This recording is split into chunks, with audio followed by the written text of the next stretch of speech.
It's a sound that echoes all over the region as crews slowly scrape away the evidence of a true disaster.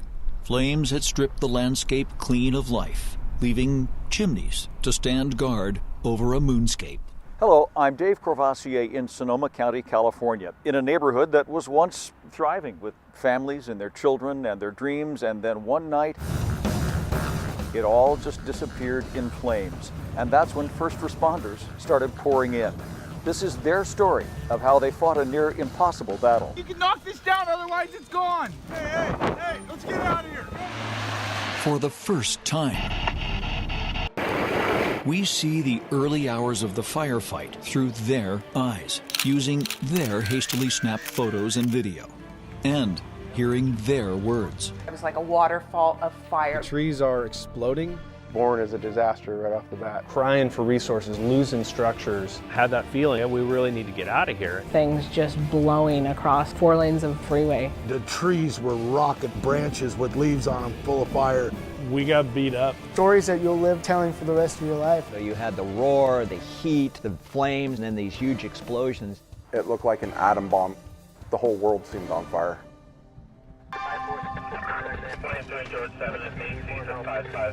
Sheriff 1 San 4, we need to make a priority evacuation now, Marco West Springs area. Help pours in.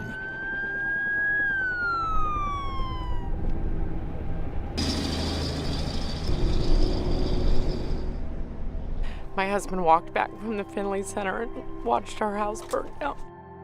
Can't drive down 101 and look around without crying. Fire's right there in the valley coming over the ridge, so I don't know what I'm gonna have left, but I got my family, we're all alive and we're together, and that's all that matters. I cry for the hurt that these people sometimes have. They need prayers. They need love. The wine country fires killed over 40 people, destroyed thousands of homes, but could have been so much worse were it not for the very first men and women, shorthanded as they were, that raced to be on the line in those first 24 hours.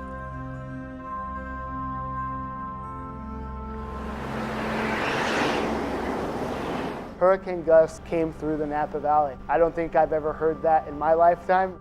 We were getting calls left and right, hazards in the roadway, tree downs, branches in the roadway. Calistoga firefighter Jaime Orozco was one of the first to reach the Tubbs fire minutes after it began. Close to 80-mile-an-hour wind gusts in all different directions. It was just a wall of fire. The wind was really blowing. Marty Ammon arrives from Sonoma County minutes later and snaps off some quick pictures. You hear trouble in that wind. I was going back and forth, putting out spot fires like underneath the engine, all the row of engines, and up in the trees above us. The street was green with leaves that were stripped off trees. It even felt slippery because we were driving on so many leaves. The way the wind was blowing, the ember cast, and watching that one hillside just light off like it was napalmed, and you could feel the heat. We were still maybe an eighth of a mile away. You look at your partner and you're just almost in amazement of just what you're seeing. Jaime and Marty and hundreds of others make a snap decision. Don't try to fight the fires. First, save lives. We need to get people out. Pound on door, let them know, hey, whatever you can grab, we have 5 minutes. It's on both sides. Jumping across the road, hot winds. The flames race west, running smack dab into the Mountain Volunteer Fire Department west of Calistoga. Power lines are right above you. Right above me? Yep. It was sheeting across the road, burning into the trees. The chief was thinking along the lines of, we got to go out there and see what kind of homes we can protect. These are our people, this is our community, and we want to help save not just lives, but their property. It became quickly apparent evacuations were needed immediately. Clint St. Martin is a Marine who saw duty in Iraq, but says the fire was much worse. In combat, you have more of a hidden enemy. It makes the fire a little more real because it's not hidden. It's right there. You can see it. You can feel it. It's in your face. He finds what's left of a car engine, just a molten blob, sobering evidence of how hot the fire burned. Sadly, while St. Martin was out fighting fires, his own home was destroyed. When I looked down, I saw the house and I just couldn't believe it. Suddenly I'm looking at the foundation and just a giant pile of ash that you see here behind me. And then just like the memories you have, thinking about all the work that I put in this place over the last 8 years, it just rocked me in my core, and I fell to my knees and just, I could feel my face heating up and my eyes welling up, and it just hit me. He was not alone. The fires destroyed 120 homes of fire personnel and many others in law enforcement. It almost felt like the Marines, if somebody gets hit, right? You don't have a whole lot of time to really process that right there. You can deal with that later, but right now you've got a job to do. We've got a lot of other fires to put out. The flames had already blown more than halfway to Santa Rosa as Sonoma County Sheriff's Deputy Brandon Cutting goes door to door to get people out. This very first video is up on Porter Creek. Sheriff's Office! His body camera is rolling. Sheriff's Office! So when I went up to the porch and I'm walking around it, the fire was burning all around the house. It was very smoky, but it was sort of calm at that moment. These people made it out alive. Their house was destroyed. Weeks later, he retraces that drive, east from Santa Rosa, up Mark West Road, then up narrow dirt driveways for evacuations. Imagine this in the dark, in the smoke, surrounded by flames. Cutting and a dozen other deputies kept this up all night. Where are you at? And then as the video goes on, I'm up off Mark West, and that's where one of my fellow deputies was doing a rescue on the woman who wasn't able to walk on her own. I saw the lights off on the distance. Come on, she's disabled. All right, let me get her feet. So I jumped out of the car to see what was going on. Her husband's right behind you. And as I came around the corner, that's where he was dragging the woman. Sheriff 1, Sam 4, we're doing a carry out. Ready? Hold up. She was definitely afraid. There's a house on fire. Let's go. Oh, you gotta get her up. Okay, hold on. There we go. Okay. Watch your leg. Sir, you gotta go. And so she got out okay. She did. I've talked to the family. They're all doing well. They were both having a hard time getting out of there. And Cutting, who suffers from asthma, was having his own problems with the smoke.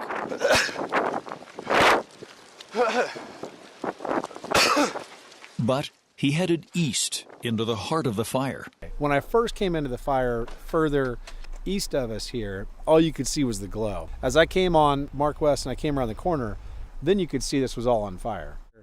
Looking that direction, the fire just came right down this hill and just continued moving, and then eventually pushed north and west and south. I mean, it started fanning out. Now the flames were chasing even first responders off the mountain. Sheriff 1, Sam 4, we need to make a priority evacuation now, Mark West Springs area. Copy. We all have to evacuate the hill, so we're coming off now. They race through a snow of ash and embers, winds blowing the ember wash towards Santa Rosa. Units up on the hill, be advised, Mark West is nearly impassable at this point.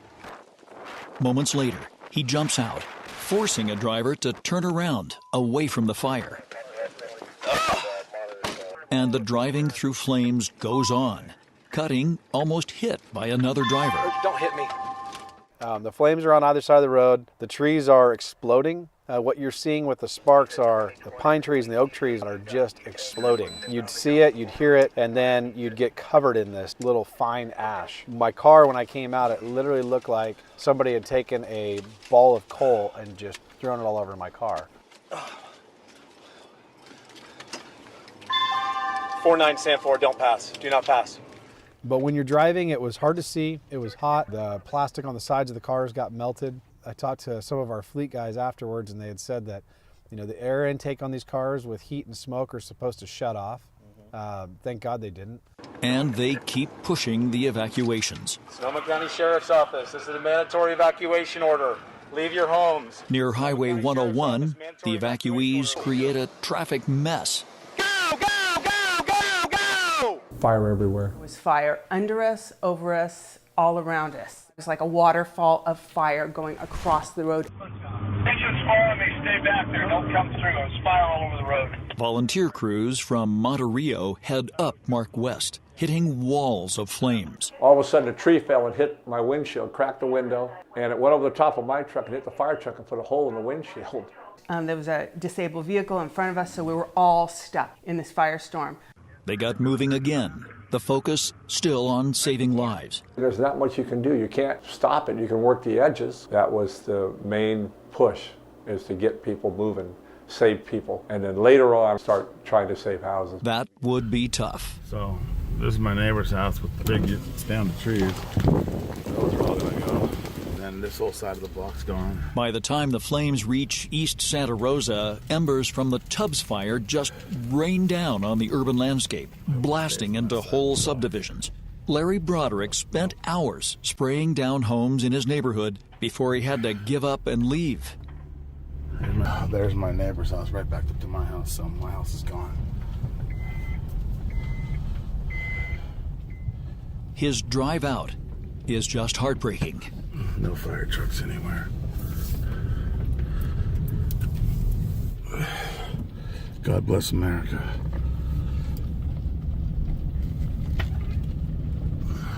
Help starts pouring in from fire stations all across the region. A strike team from Berkeley rolls up, astounded by what they saw.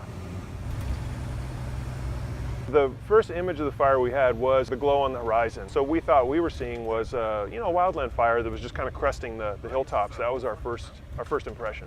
From miles away, they could see the glow. You know, those are coming out of the structures. The orders were to stage outside Kmart, but Kmart was almost gone. Wow, that whole Kmart's just going up, isn't it? That probably was the moment where we realized this thing was big. Fireman Michael Shukin rolls video as they head to a new staging area. Down the street, a gas station goes in minutes. They don't usually explode because of the way they're designed, but still, we got a little bit nervous being parked in front of it. Oh God, yeah, look at that. I can actually feel that heat, Kyle. You feel that? Oh my God. Wow, it is blowing out that side. We would go by certain areas where you could hear clearly ammunition burning off. You could hear at a certain point hundreds or thousands of rounds of ammunition going off. Hearing over the radio, any available unit. And Tanea Fleckenstein is a former firefighter turned photographer. She raced to reports of another major fire near Nuns Canyon Road in Sonoma Valley. She captures chilling images as the embers race across Highway 12. She turns the corner to see flames threatening Dunbar School, where she works part-time. And then I drove around the back and I saw the flag, and it just was one of those, images that just gets your heart. And the fact that it was already at half-mast was even more powerful. Like somehow the universe knew that there was going to be this tragedy. Trees were rocking and limbs were falling. Fifth-generation rancher and contractor John Saris quickly jumped in a water tanker and raced up Nuns Ranch Road. I don't get too nervous, but the wind was blowing so hard it was rocking this truck. I had to roll the windows up because I was getting fire inside the truck. I was stamping on embers inside. I could see the glow coming out of Nuns Canyon already. CAL FIRE Captain Sean Jerry immediately recognized this was a big one, and not the only one. Placed a resource order. I think it was 25 engines I asked for, 8 bulldozers. I didn't get any. I asked them again. I said, confirming unable to fill any of the resource order. And they said, affirmative. You're the 9th large incident going within the unit right now. Indeed, giant fires were burning in Napa, Sonoma, Solano, Lake, and Mendocino counties, taxing resources to the max. Within days, crews, trucks, dozers, and copters from 17 different states would arrive. But on this night, just a handful were on the lines, and the wind was winning. Hurricane force winds. It was the Diablo winds. They're basically offshore winds, creates tunnels of wind like a funnel. With the winds the way they were, almost anything you were doing, it didn't matter. Mother Nature really was in control. It'd get into the oak trees, and those would just ember cast everywhere. There were golf ball to apple-sized embers. They were floating around in the air probably half a mile in front of the fire. So you'd have new fires starting. Up on narrow Nuns Canyon Road, the evidence of the fight is everywhere. Crews tried to box it in, tried to keep it east of Highway 12, but it raced faster than they could. Even driving down the road, hard to catch up with it. Caught with the wind and it's off to the races. Embers sprayed across Highway 12, within minutes ravaging homes on Warm Springs Road in Glen Ellen.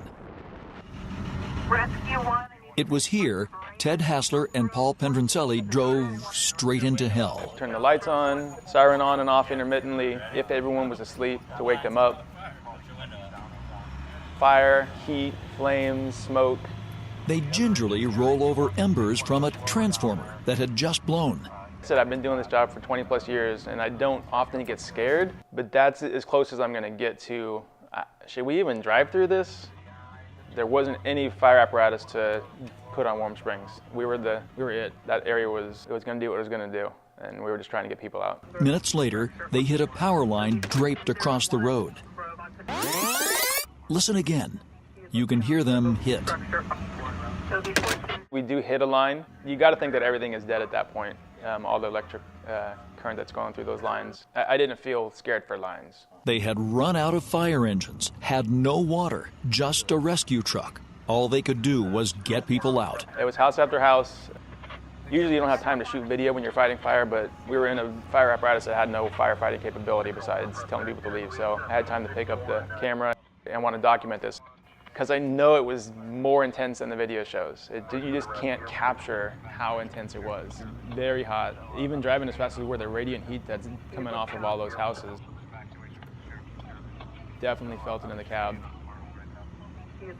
By daylight, some winds had eased. But the flames were just relentless. Exhausted crews were thin on equipment, and it was too smoky to fly. We got to do what we got to do with what we have. So up on the ridges, get him, Nilsy. In those first 24 hours, it became a dozer war. That's when I made the decision that, somebody's got to get ahead of this fire. A legend on the dozers, Nils Derrickson was up on Cavedale Road, trying to protect the city of Sonoma. Slow it down, stop it, whatever we can do, so that it doesn't impact the city of Sonoma. There were lives and history to protect. Nils' ancestors first came to these hills in 1850. He knows these mountains. We may not have saved as many homes as I would have liked, but we definitely slowed it down. But a new spot fire almost stopped him in his tracks. And then the spot fire occurred over the ridgeline, kind of put an uneasy feeling in our guts. I can see the column starting to come over us. I kind of had that feeling like, yeah, we really need to get out of here. Start to turn the tractor around and I go to shift it into forward. That's when the tractor died. So the tractor's not running at all and I don't understand why. As he's calling about his mechanical issue, we recognize this fire on the other side of the ridge. Now it's really serious. We had some head fire coming towards us. We need immediate air support. They're busy. They're all over the place. Unable to get that air support, he prepared to abandon the rig. Then Nils MacGyvered a fix. I start assessing the situation why the tractor won't run, and there's fuel running out of this fitting out of the bottom of the fuel tank. So I had to whittle down a stick and shove it in there to stop the fuel from leaking out onto the tractor. Up and running again, the dozers keep at it as more equipment arrives. With easing winds, crews were finally trying to save structures, bringing down fire-damaged trees. There we go.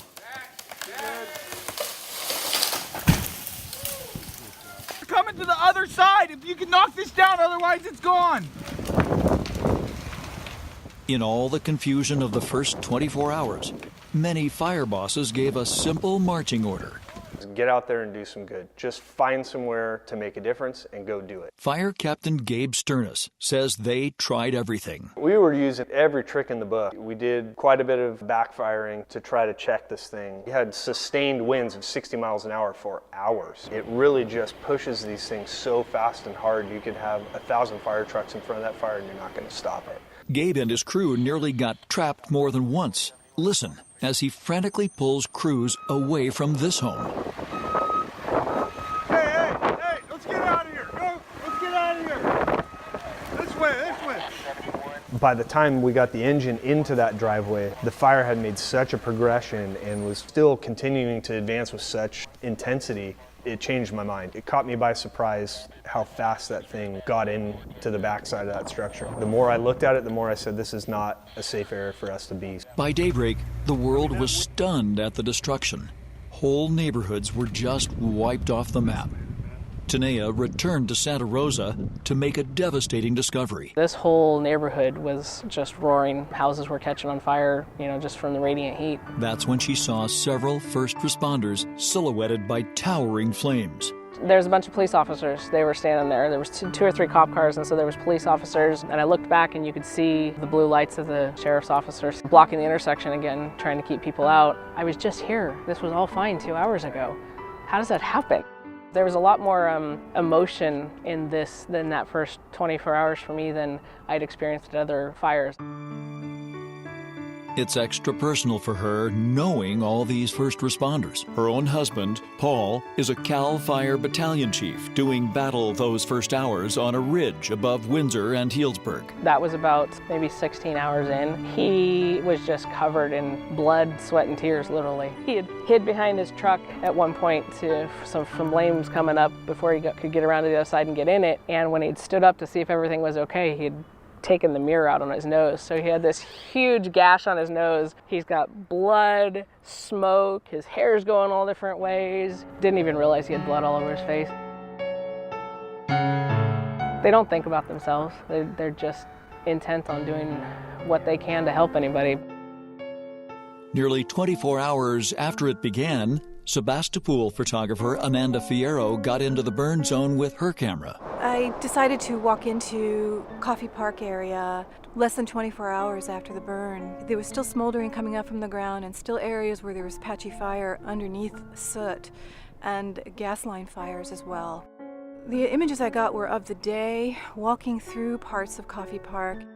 Mementos that were left behind, lawn furniture and lawn artifacts such as statuary, cars burnt out, motorcycles burnt out, barbecue grills and pits sitting there. There were only chimney stacks and burnt out cars. Gas line fires were actually lighting the wreckage of vehicles and chimney stacks and burnt out oak trees. It had that eerie effect, almost haunting.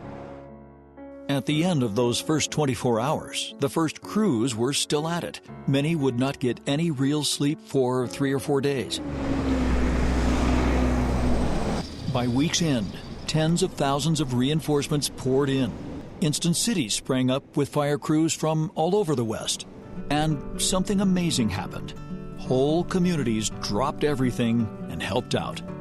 Celebrities and everyday people fed the crews, housed the fire victims, and some, like Mike Benzinger and John Saris, just grabbed a hose or a water truck and refused to leave. Beltane's on fire, they need help, so I threw my pants on and I jumped in and took off up Highway 12. Frozen, like I was in fear. I didn't know what to do.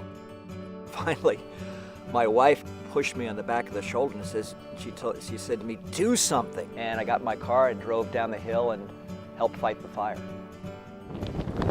The fires would rage for weeks. And only when the last flame flickered out would those first crews on the line have time to share their stories with the world. I had people that told me they weren't going to leave their homes. And I literally had watched the house above that home just go up in flames. There's a house in Glen Ellen I grew up as a kid, and I turned the corner on that and it was already to the ground. As soon as we got out of that firestorm, I turned to the driver and said, thank you for keeping us alive. Obviously, you can't forget the first night where it was just fire all around you. To have a fire that big in your backyard, you're never going to forget that. We got a call from a captain to see if we could check on some pets. So we went to this one address, and there were these 2 kittens just hanging out, waiting for somebody to show up. They were at the only house that was left. All the others around were burned up. So we brought a couple of pounds of cat food because people donated all kinds of food and pet food. And so we went out and checked on this place, and there they were. Just feel for everybody's pets.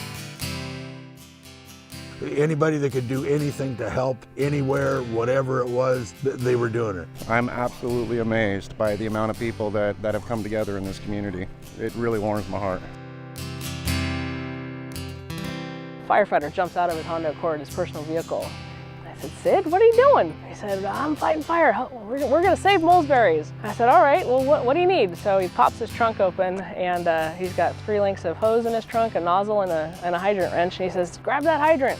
It's my favorite story because it's the heart of what everything was. Everybody was doing anything they can. Here's a guy who doesn't have an engine, but he's going to go out no matter what and do something. And there's hundreds of those stories.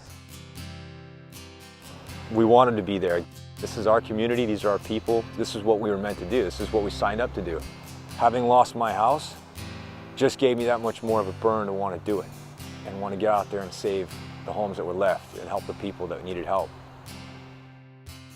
In the days and weeks following the fire, the thank you started popping up.